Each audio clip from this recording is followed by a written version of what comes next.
तो मेरे बेटा आज का डेरिवेशन पहले सुन लो। 3 डेरिवेशन है सेकंड शीट में, तीनों डेरिवेशन 5-5 मार्क्स के हैं। तीनों में से एक लगभग हर साल आता है। यदि आप 20 इयर्स के क्वेश्चन पे वो बोर्ड के पेपर उठाओगे तो लगभग 15 इयर्स में उनके क्वेश्चन मिलेंगे 5 नंबर के। तो आप इंपॉर्टेंस समझ सकते हो। तो ये 3 डेरिवेशन जल्दीबाजी नहीं मचाएंगे। यदि आप लोगों को एक दिन में एक समझ में आ गया तो एक करेंगे, 2 समझ में आ गया 2 करेंगे। हमें जल्दी कोई नहीं है। जिस दिन हमें लगेगा स्पीड कम हो रही है, मैं एक आध वीडियो भेज दूंगा संडे को फालतू। समझना ध्यान से, जिस जगह पर समझ में ना आए उसी जगह पर मुझे टोक देना। ये नहीं कि यार शर्म आ रही है छोड़ रहन दे। अरे भैया शर्म का है कि पैसे देके पढ़ रहे हो, कोई फ्री में थोड़ी पढ़ रहे। मैं तो खुद प्रोवोक कर रहा हूं, तुम्हें खुद चढ़ा रहा हूं। समझ में ना आए तुरंत पूछो क्लास में, कोई शर्म नहीं, चाहे मैं हूं या दुनिया का कोई भी टीचर हो। नहीं आया तो नहीं आया, दोबारा बताओ सर, थोड़ी इज्जत से। कभी ऐसे ही कहने लोगों सर दोबारा बताओ। चल शुरू करता हूं मैं डेरिवेशन। आज का डेरिवेशन एक्सियल लाइन का डेरिवेशन है। बहुत ही ध्यान से सुनने वाला है। उसमें डाइपोल क्या होता है वो भी जानना जरूरी है। जल्दी आपने समझ लिया तो 2 डेरिवेशन करेंगे, नहीं समझे तो 1 करेंगे। पहले आप जानते हो कि इलेक्ट्रिक फील्ड और कुछ नहीं 1 कूलम चार्ज पर लगने वाला फोर्स है, जिसका फॉर्मूला हमने पढ़ा हुआ है 1/4 पाई एप्सिलॉन नॉट Q/R²।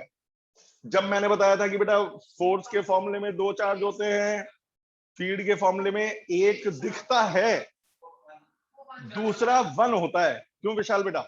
दूसरा क्या होता है बेटा? 1 कूलम। मुझे क्लास वो बढ़िया लगती है जिसमें बच्चों को बाय नेम जानता हूं मैं।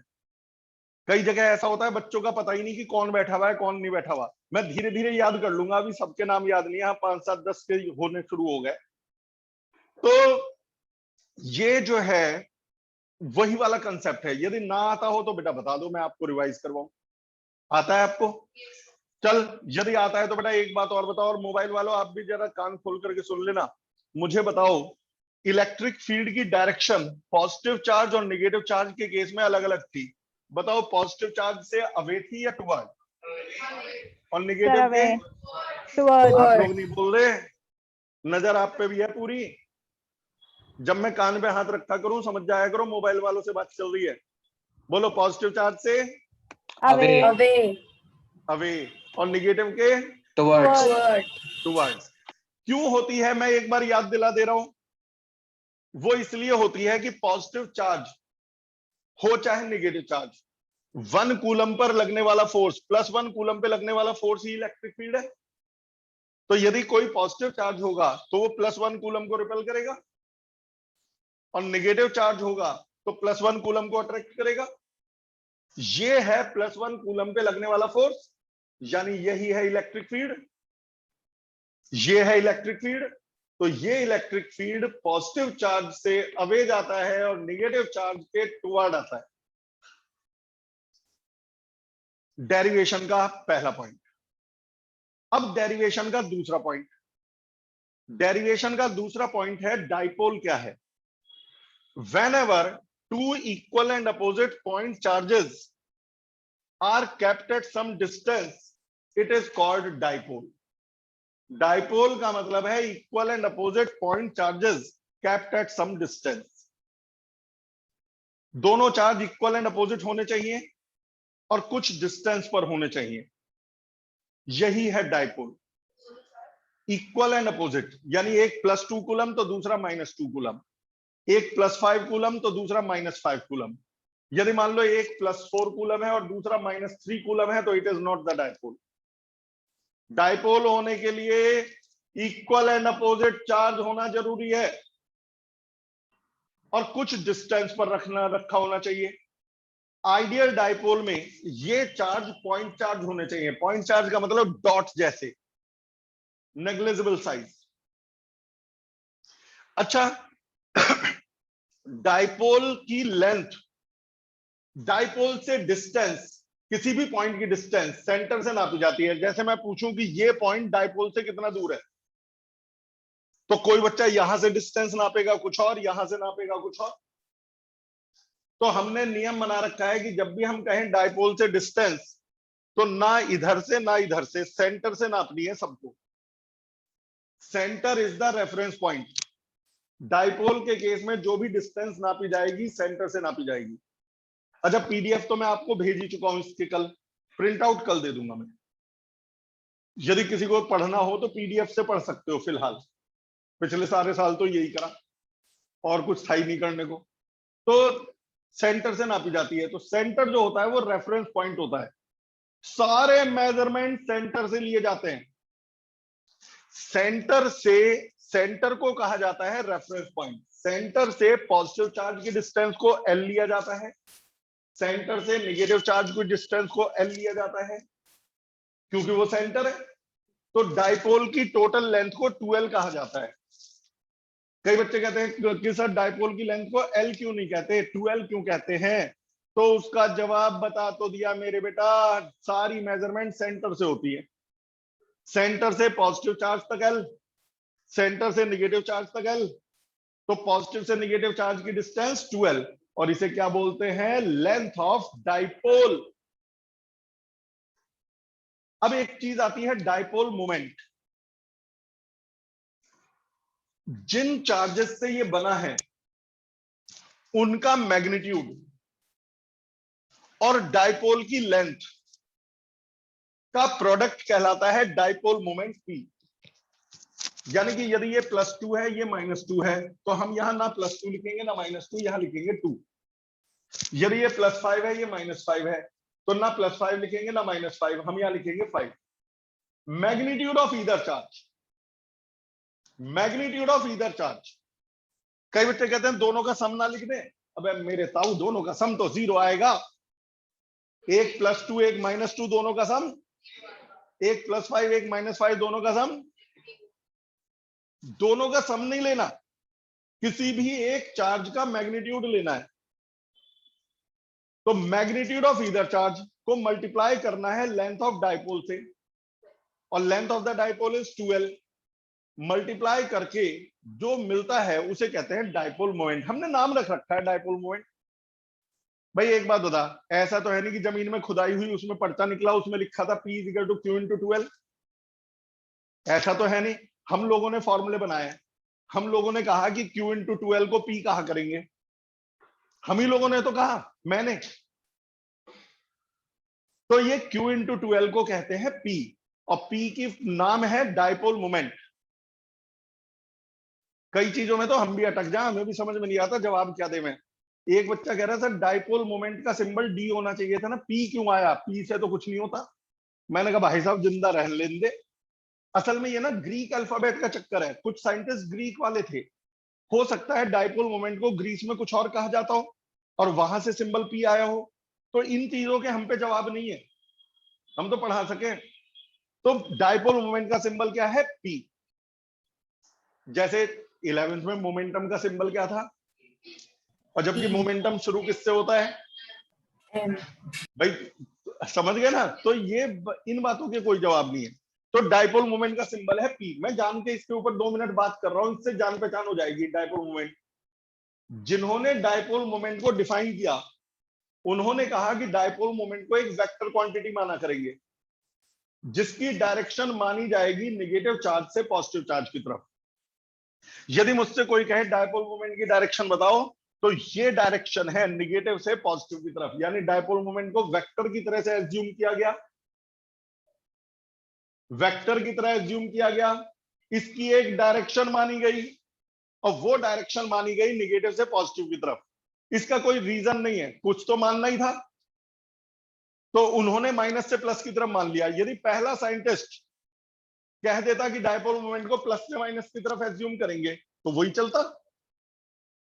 ऐसा नहीं है कि इसके पीछे कोई लॉजिक है कि माइनस से प्लस इसलिए लिया गया, कुछ नहीं। पहले साइंटिस्ट को आजादी थी, कहीं से भी कहीं मानो। तो अब तक जो मैंने बताया, पहले वो सारे बताओ।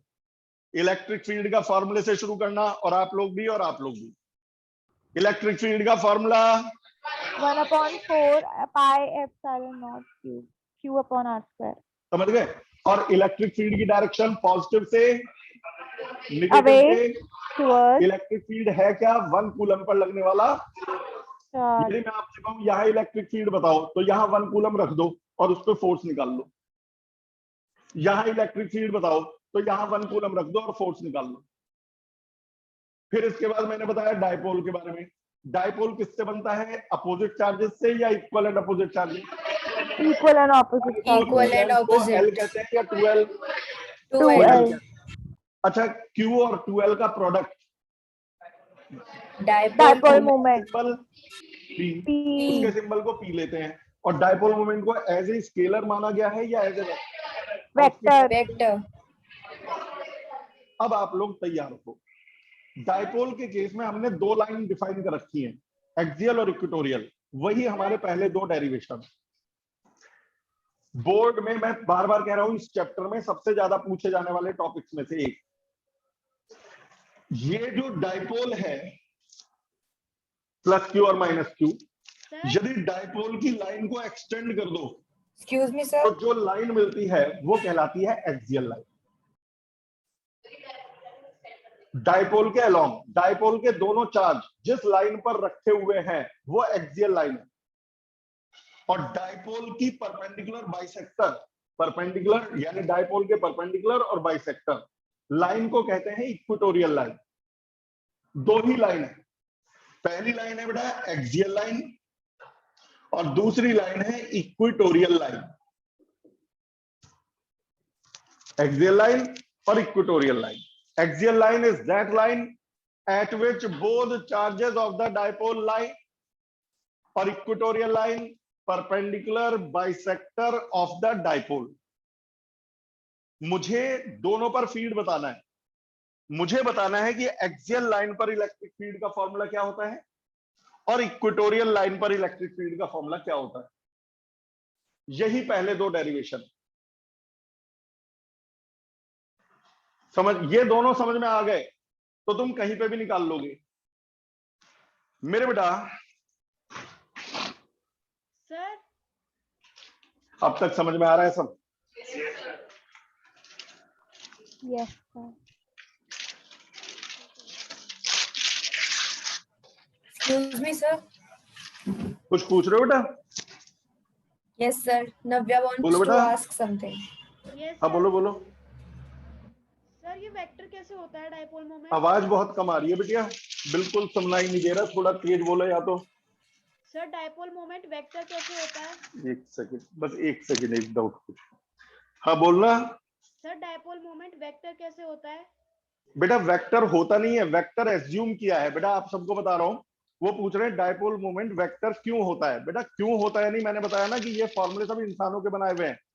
तो जिस इंसान ने, जिस साइंटिस्ट ने इसका फॉर्मूला बनाया, उसने कहा कि डायपोल को वेक्टर माना करेंगे और उसकी डायरेक्शन माइनस क्यू से प्लस क्यू की तरफ एज्यूम करी जाएगी। मतलब ये हमारा एज्यूम की हुई क्वांटिटी है। आ गया? Yes sir. Excuse me sir. बोलो बेटा। सर एक बार एक्सियल और इक्वेटोरियल दोबारा। एक्सियल और इक्वेटोरियल, बेटा एक्सियल लाइन वो लाइन है जिस पे डायपोल के दोनों चार्ज पड़े होते हैं, और इक्वेटोरियल लाइन परपेंडिकुलर बाइसेक्टर है। ठीक? Yes sir. ओके। तो मेरे बेटा पहला डेरिवेशन, इसे ना मैं तुम्हें एक सलाह दूं, न्यूमेरिकल मान के सॉल्व करना। तुम मानो ही मत ये डेरिवेशन है ना रटो। आप इसे जैसे आपने न्यूमेरिकल करे थे कि x = 0 पे चार्ज रखा है, x = 2 पे चार्ज रखा है, x = 4 पे चार्ज रखा है, x = 6 पे चार्ज रखा है, 0 वाले पे फोर्स निकालो। That was a numerical. आप इसे न्यूमेरिकल मान के करो। डेरिवेशन है ही नहीं, ये है डाइपोल। ये डेरिवेशन है हमारा एक्सियल लाइन। ठीक है बेटा? यहां पर 2 चार्ज हैं, प्लस क्यू माइनस क्यू। बड़े गौर से, ध्यान से, ये डाइपोल है। सेंटर को मैं ओ कह देता हूं, कुछ भी कह दो, सेंटर से प्लस क्यू तक की डिस्टेंस है एल, सेंटर से माइनस क्यू तक की डिस्टेंस भी है एल। ये है एक्सियल लाइन, चाहे इधर बढ़ा दो या उधर बढ़ा दो, मेरे लिए तो न्यूमेरिकल है। ये point P point is lying on the axial line. मुझे पी पर फील्ड निकालना है। इस बात का मतलब क्या है कि पी पर फील्ड निकालना है? इसका मतलब ये पता करना है कि यदि पी पर 1 कूलम चार्ज रखा हो, पी पर +1 कूलम रखा हो, तो उस पर फोर्स निकालना है। तो तुम इसे एज ए न्यूमेरिकल समझो कि 1 कूलम पर इसका फोर्स और 1 कूलम पर इसका फोर्स, दोनों का रिजल्ट है आंसर है ही। मेरी नजर में तो न्यूमेरिकल है। 1 कूलम पर प्लस क्यू का फोर्स यानी प्लस क्यू का फील्ड, और 1 कूलम पर माइनस क्यू का फोर्स यानी फील्ड, दोनों का रिजल्ट है। तो ये पी पॉइंट की सेंटर से डिस्टेंस है आर। अब जो मैं पूछता हूं जवाब देने के लिए रहना तैयार, नहीं तो टॉपिक हो जाएगा दिमाग से बाहर। तो पी पॉइंट की माइनस क्यू से डिस्टेंस क्या है? R R minus L. P point की प्लस क्यू से डिस्टेंस। R plus अच्छा, L. इलेक्ट्रिक फील्ड का फॉर्मूला क्या होता है? इसे ए पॉइंट कह देता हूं, इसे बी पॉइंट। इलेक्ट्रिक फील्ड का पहले फॉर्मूला बोल दो। अभी मैं गलत फॉर्मूला लिख रहा हूं, अभी मैं डिस्टेंसेस वगैरह सही करूंगा, अभी तो फॉर्मूला लिख रहा हूं। 1/4πε0 Q अपॉन R। जब मैं कहूंगा ए ने पी पर क्या फील्ड बनाया, यानी इलेक्ट्रिक फील्ड प्रोड्यूस बाय ए, तो ए से पी तक की डिस्टेंस लोगे भाई, हमेशा आर थोड़ी लिखना है आपको, चार्ज से पॉइंट की डिस्टेंस लिखनी है। बताओ चार्ज से पॉइंट की डिस्टेंस आर है या R plus L? R plus L. R की जगह आर प्लस एल का स्क्वायर। और जब मैं कहूंगा बी का बनाया फील्ड, बी ने यहां कितना फील्ड बनाया, तो बोलो आर प्लस एल या आर माइनस एल डिस्टेंस? ना R समझ में आए minus बोल L. देना, शुरुआत गड़बड़। सर हाँ बोलो बेटा। सर आर कहां से कहां तक है? आर सेंटर से पी पॉइंट तक है। Okay sir. तो ए से पी तक हो गया आर प्लस एल, और बी से पी तक कितना हो जाएगा? R minus L. खत्म। अब इसके बाद प्लस और क्यू और माइनस क्यू, कई बच्चे कहते हैं ना ये प्लस क्यू था ये माइनस क्यू, मैंने पहले ही बता रखा है वेक्टर क्वांटिटी के फॉर्मूले में ना प्लस रखते चार्ज ना माइनस। प्लस और माइनस क्या काम आते हैं? डायरेक्शन बताने के। अब मैं डायरेक्शन बनाऊंगा। पॉजिटिव चार्ज का फील्ड पॉजिटिव चार्ज से अवे ई ए, क्योंकि ए पॉइंट का फील्ड है, और निगेटिव चार्ज का फील्ड इसके टुवर्ड ईबी, या दूसरी तरह समझ लो ये प्लस क्यू ये +1 रिपेल करेगा, और ये माइनस क्यू ये +1 अट्रैक्ट करेगा। अब मुझे ईए भी पता है, ईबी भी पता है, डायरेक्शन भी पता है। अब मुझे ईए मालूम है, ईबी मालूम है, तो दोनों का रिजल्टेंट निकालना है। तो जब दो वेक्टर एक डायरेक्शन में हो तो रिजल्टेंट होता है उनका सम, और दो वेक्टर अपोजिट डायरेक्शन में हो तो रिजल्टेंट होता है उनका। तो इलेक्ट्रिक फील्ड एक्सियल लाइन पर जो निकलेगा वो इन दोनों का डिफरेंस होगा। डिफरेंस, अब बताओ ईबी माइनस ईए लिखूं या ईए माइनस ईबी? बड़ा कौन सा है? देख 1/4πε0 दोनों में सेम, क्यू दोनों में सेम, जिसका डिनोमिनेटर छोटा वो बड़ा। Sir, EB. तो ईबी बड़ा है या ईए बड़ा है? EB बड़ा है. EB. वॉल्यूम डाउन हो गई बेटा सबकी सर क्लास ईबी। में भी। EB. Sir, ईबी बड़ा है EB या ईए बड़ा बड़ा है. है? EB बड़ा है. छोटा कौन सा है? EA. तो बड़े में से छोटे को ही तो माइनस करेंगे, ईबी माइनस ईए। ये है रिजल्टेंट फील्ड। अब सिर्फ कैलकुलेशन बाकी है, न्यूमेरिक। मेरी नजर में तो डेरिवेशन खत्म, अब तो मैथमेटिक्स चलेगी। मैं करने वाला क्या हूं? ईबी की वैल्यू पुट करूंगा, ईए की वैल्यू पुट करूंगा, कॉमन लूंगा, सॉल्व करूंगा, आंसर निकाल दूंगा। ईबी की value 1/4πε0 Q upon R minus L का होल स्क्वायर माइनस ई की वैल्यू देख लो एक बार, फिर अपने आप बोलना, मुझे नहीं दिख रहा वहां का। 1/4πε0 क्यू अपॉन प्लस एल का होल स्क्वायर। मैथमेटिक्स है, अभी मैंने वैल्यूज रखी है। अब इसके बाद जो कॉमन आ रहा है कॉमन ले लो। 1/4πε0 क्यू, ब्रैकेट में क्या बचेगा 1/r, अब तो आप बोलते रहो मैं लिख रहा हूं 1/, मैं पता है बोर्ड में कहता हूं यदि ये जो डेरिवेशन आ जाए कि फ्री के नंबर है, ए का फील्ड निकालो, बी का फील्ड निकालो, सब्ट्रैक्ट कर दो। अब मेरे बेटा इसमें एलसीएम लो, 1/4πε0 क्यू, अंदर एलसीएम ले लिया, R minus L into R plus L का होल स्क्वायर, सीधे लिख दो R square minus L square का whole square, R plus L, R minus L, A plus B, A minus B क्या होता है A square minus B square, तो R square. ऊपर क्या बचेगा आर प्लस एल का whole square, R minus L का होल स्क्वायर। एक शॉर्टकट मार दूं हम, नहीं तो बोर्ड मिटाना पड़ेगा। आर प्लस एल का होल स्क्वायर वैसे ही बोलो, लिख नहीं रहा। R square plus 2rl plus R minus L का whole square, R square minus 2rl। जब सब्ट्रैक्ट प्लस करोगे तो आर स्क्वायर और एल स्क्वायर कट जाएंगे, बचेगा क्या 4rl। 4rl। मैं 4rl नहीं लिखूंगा। अब आप कहोगे जब बचा वो एल लिखना वही पड़ेगा, मैं 4rl को लिखूंगा 12 इंटू 2r। गलत तो नहीं किया, ये ध्यान रखना है, एग्जाम में ये ध्यान रखना है, 4rl को लिखना है 12 इंटू 2r। क्यों? क्योंकि q इंटू 12 होता है p। यदि मैं 4rl को 12 इंटू 2r ना लिखता तो p नहीं आता, तो यहां लिखूंगा p। तो मेरा आंसर आ चुका 1/4πε0। ये तो हो गया p into 2r 2pr upon R square minus L square का होल स्क्वायर। यही है एक्सियल लाइन पर इलेक्ट्रिक फील्ड का फॉर्मूला।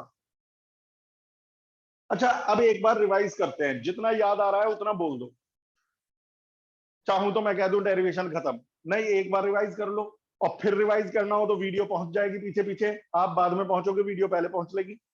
वैसे वीडियो जनरली 8 बजे के बाद आती है, क्योंकि शास्त्री नगर का बैच निपटा के तब अपलोड करता हूं। तो बोर्ड को छोड़ दो, एक चार्ज की पॉइंट से डिस्टेंस थी r माइनस एल, दूसरे चार्ज की पॉइंट से डिस्टेंस थी r प्लस एल। एक इलेक्ट्रिक फील्ड था 1/4πε0 q upon r minus L का होल स्क्वायर, और दूसरा फील्ड था 1/4πε0 q upon r plus L का होल स्क्वायर। पॉजिटिव चार्ज का फील्ड उससे अवे, नेगेटिव का फील्ड उसके टुवर्ड, तो दोनों अपोजिट थे। अपोजिट थे तो क्या किया, सम या डिफरेंस, और जब उनका डिफरेंस किया गया बाकी मैथमेटिक्स थी। मैंने दोनों का डिफरेंस किया, 1/4πε0 q कॉमन, ब्रैकेट में जो बचा उसका एलसीएम, मतलब खुद भी कर सकते हो, रटने की जरूरत नहीं है।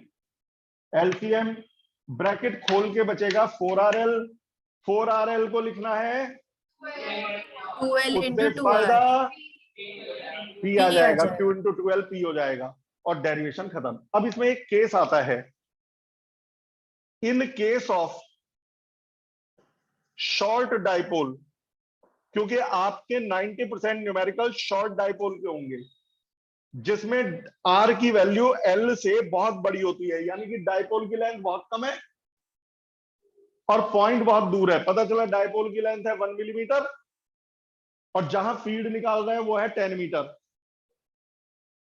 r बहुत बड़ा है, पॉइंट से डाइपोल की डिस्टेंस बहुत ज्यादा है, और डाइपोल की लेंथ बहुत कम है, इसे कहते हैं शॉर्ट डाइपोल।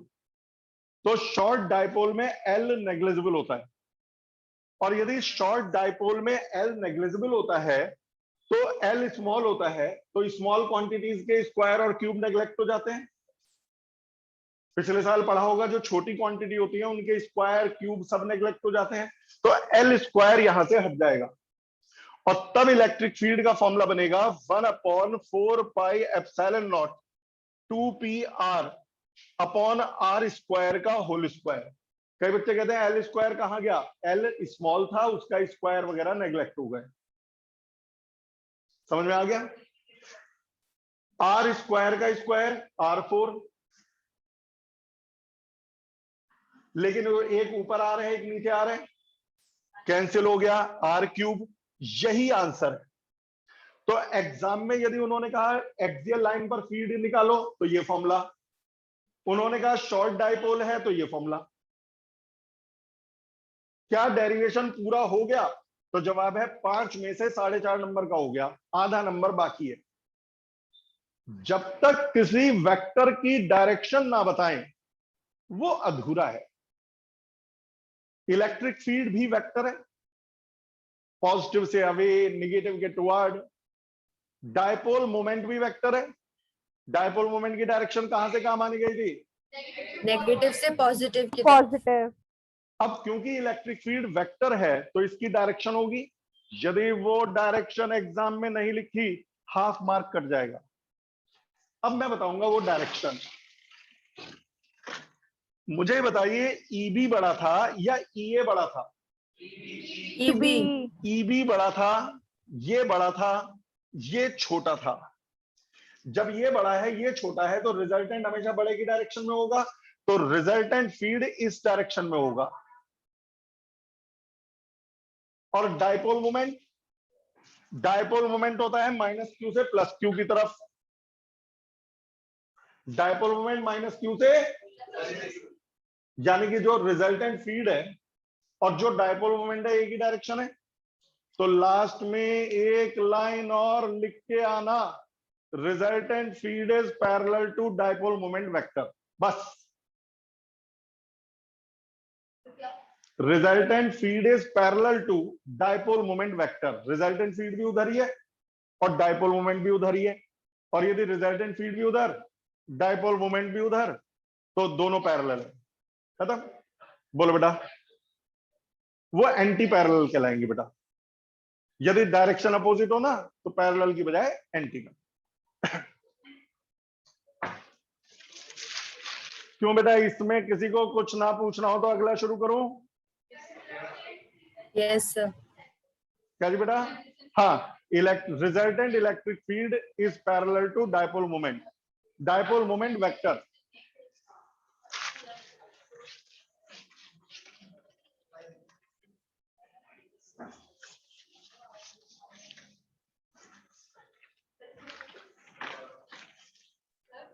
हाँ बेटा, हाँ डिस्टेंस, हाँ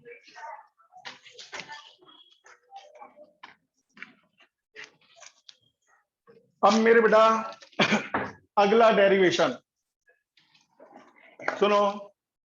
अगले डेरिवेशन को भी न्यूमेरिकल मान के चलना, इसमें कम समय लगेगा। बस शर्त यह है, कंपोनेंट आते हैं आप लोगों को या कंपोनेंट में कुछ गड़बड़ आते हैं? बस तो फिर तो आप ही बताओगे, मैं क्या। मुझे बताइए ध्यान से, ये है हमारा टॉपिक का नाम है इक्वेटोरियल लाइन। लगभग 10-12 मिनट लगेंगे इसमें, बाकी आप लोगों पे डिपेंड करता है। यानी ये आज का लास्ट डेरिवेशन होगा। क्या चेहरे की खुशी सी चमक जाती है जिस दिन कहो कि ये लास्ट न्यूमेरिकल है या लास्ट डेरिवेशन है, बस समझ ले सारी आत्मा हरी हो जाती है। भाई क्या जिंदगी सफल हो गई। तो ये लास्ट डेरिवेशन है, इसके बाद कुछ नहीं कराऊंगा मेरे बेटा। ये फिगर बड़ी बड़ी बनाऊंगा, फिगर ध्यान से समझना। मेरी एक सलाह मानो ना, आज ये डेरिवेशन आपने तैयार किया है, शीट मिली नहीं है, पीडीएफ तो है, घर जाके बिना वीडियो देखे एक बार खुद करके देखना। बच्चे ये गलती करते हैं, क्लास में पढ़ के खुद नहीं करके देखते, तो उनको तैयार नहीं होता, लगता है कि हमें आ गया, कहीं पे भी अटक जाएंगे। यदि अटक जाओ या भटक जाओ तो 8 बजे वीडियो देखो और सटक जाओ। यदि अटक जाओ, और कल जब आओ तो पूरा पक्का करके आना। कल के बाद तो देखो होली होली की छुट्टियों का प्रोग्राम बनेगा, अरे अब तो खुशी और तगड़ी हो गई। तो मेरे बेटा यहां पर सुनिए, ये है dipole, plus Q minus Q. बस बेटा 10 मिनट फुल अटेंशन दे दो मुझे, मैं रिक्वेस्ट कर रहा हूं सबसे, जितना कंसंट्रेशन दे सकते हो दे दो। ये है प्लस क्यू, ये है माइनस क्यू। सेंटर ओ, इस पॉइंट को कह देता हूं ए, पॉइंट बी, ये एल और ये भी एल, 2L। ये है इक्वेटोरियल लाइन यानी कि परपेंडिकुलर बाइसेक्टर। इक्वेटोरियल लाइन पर पी पॉइंट है जिसकी सेंटर से डिस्टेंस है आर। पी पॉइंट की सेंटर, सारी डिस्टेंस सेंटर से नापी जाती है, तो पी पॉइंट की सेंटर से डिस्टेंस है आर। ये पी पॉइंट कहां लाई कर रहा है, एक्सियल लाइन पर या इक्वेटोरियल इक्वेटोरियल पर फीड निकालना है, पी पॉइंट पर, इक्वेटोरियल पर। यहां दो फील्ड होंगे, एक तो पॉजिटिव चार्ज का बनाया फील्ड उससे अवे ई ए, और एक नेगेटिव चार्ज का बनाया फील्ड उसके टुवर्ड ई बी।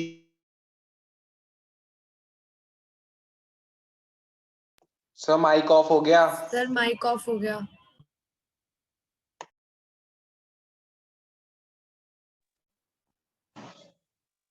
मेरे बेटा ये बताओ इलेक्ट्रिक फील्ड है क्या, 1 कूलम पे लगने वाला फोर्स। यदि मैं यहां +1 कूलम रख दूं तो प्लस क्यू +1 को रिपेल करेगा।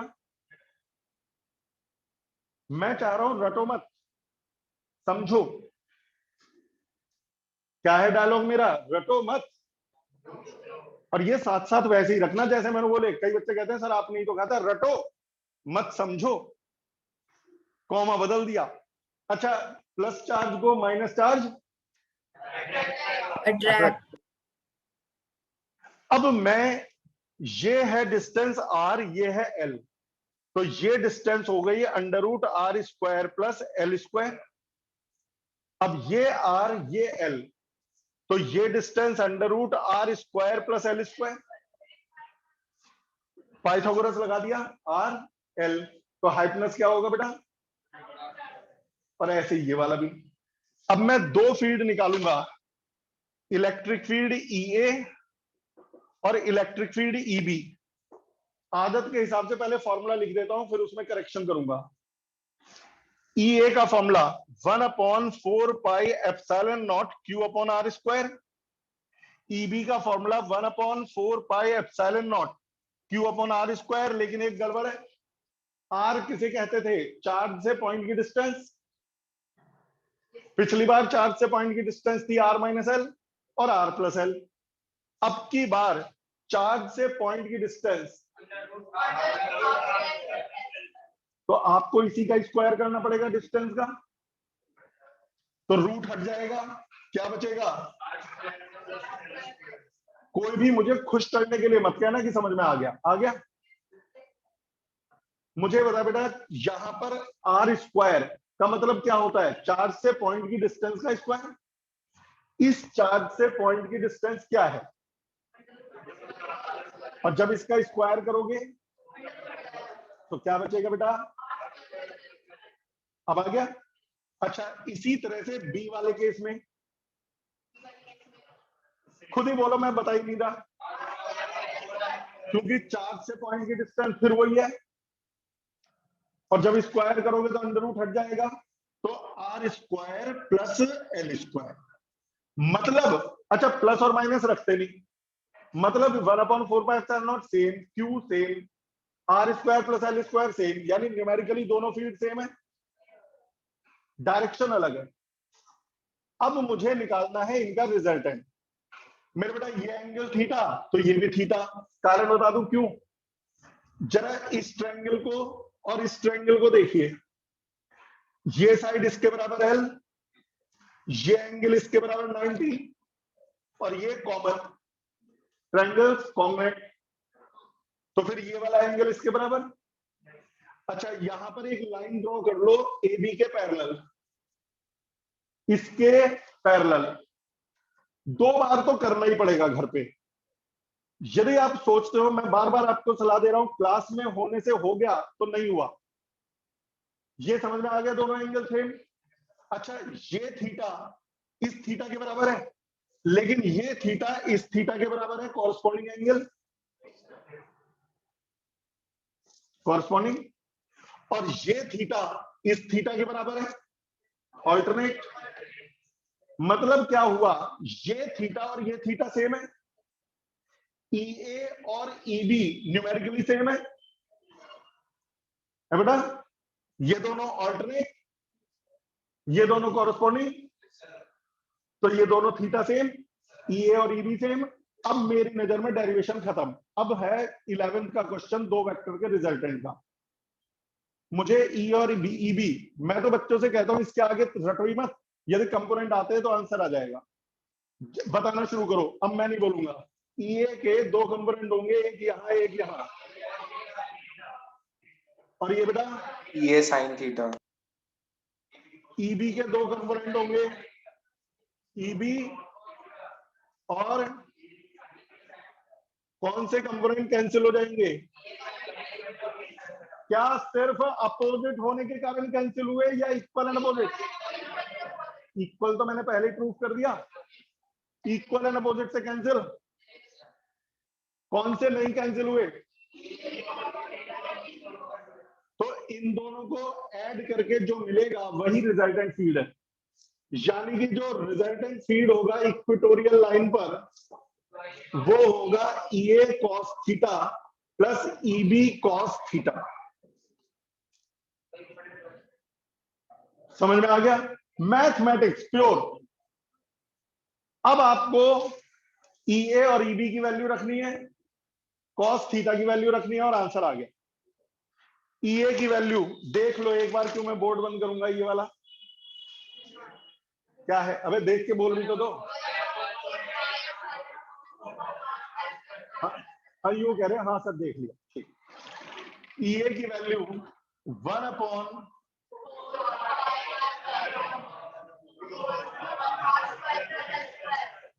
cos थीटा की वैल्यू, भाई सारे थीटा सेम ही तो है, ये थीटा ये थीटा ये थीटा कहीं से भी निकाल लो।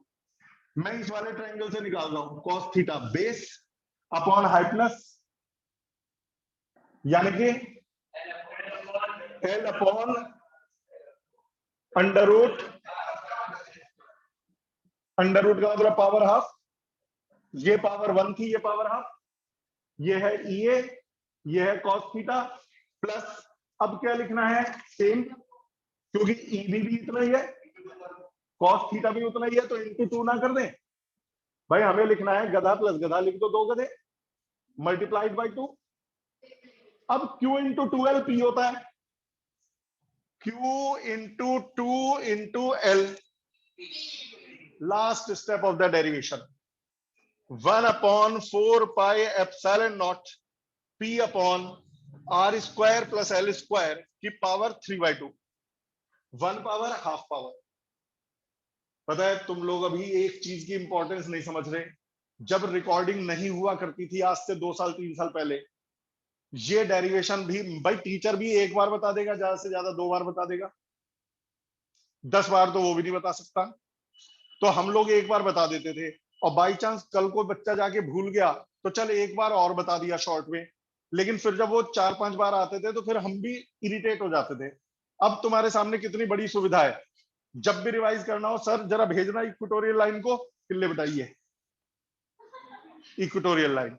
तो मेरे बेटा यहां तक आते ही डेरिवेशन कंप्लीट हो गया, ये है इक्वेटोरियल लाइन। लेकिन फिर एक बात, short dipole, in case of short dipole R is very very greater than L, तो L स्क्वायर नेग्लेक्ट हो जाएगा, क्या बचेगा खुद ही बोल दो, 4 pi epsilon not P upon, ये तो हट गया, R स्क्वायर की पावर 3/2 यानी कि R3। अब रह गई आखिरी चीज और आज का बैच खत्म, डायरेक्शन। एक बात बता, EA cos, ये दोनों तो कट गए, EA cos थीटा भी इधर ही है, EB cos थीटा भी इधर ही है, तो इन दोनों का सम रिजल्टेंट फील्ड भी इधर ही होगा, ये तो है रिजल्टेंट फील्ड। और डाइपोल मोमेंट नेगेटिव से पॉजिटिव की तरफ, तो मुझे बताओ रिजल्टेंट फील्ड और डाइपोल मोमेंट ये लिखना है, लास्ट में लिखना है resultant field is anti parallel to dipole moment. पहले पैरेलल था, अब एंटी पैरेलल है। तो ये थी पढ़ाई आज तक, इंतजार कीजिए कल तक, फिर मिलेंगे इसी चैनल पर इसी जगह। Bye bye. Thank you, sir. Okay बेटा। Thank you sir.